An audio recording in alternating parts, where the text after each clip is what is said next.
बिस्मिल्लाहिर्रहमानिर्रहीम। अस्सलामु अलैकुम वरहमतुल्लाहि वबरकातुहू। सुबह का आगाज़ हर रोज़ खुद भी और अपने बच्चों को भी इस आयत मुबारक से करवाया करें। जब आपका बच्चा बोलना शुरू करे तो उसको भी ये आयत ज़रूर सिखाएं। आयत सिखाने से पहले मैं अपने दोस्तों के साथ एक वीडियो शेयर कर रहा हूँ, जिस वीडियो में आपको एक यतीम बच्चा नज़र आ रहा है। ये इसकी वालदा है। इसके वालिद जो हैं वो कैंसर की वजह से फौत हो चुके हैं। इनके पास रहने को घर नहीं है। अब ये किसी के घर रह रहे हैं। बर्फबारी भी शुरू होने वाली है, उससे पहले पहले हमने कोशिश करनी है कि इनको मकान बना के देना है।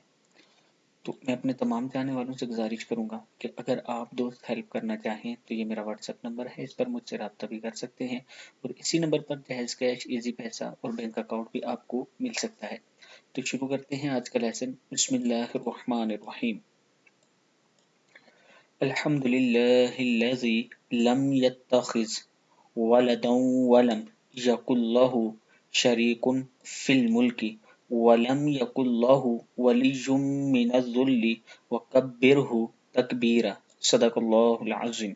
अल्लाह ताला हम सबको इस पर अमल करने की तौफीक दे। इसके साथ मैं अपने दोस्तों से गुजारिश करूंगा कि अगर हम थोड़ी थोड़ी हेल्प करें तो बहुत जल्द इस बच्चे का घर बन जाएगा। इससे पहले भी आप लोगों की हेल्प की वजह से तकरीबन 7 यतीम बच्चों के घर बन चुके हैं। अल्लाह ताला हम सबको इस काम में बढ़ चढ़ कर हिस्सा देने की तौफीक दे।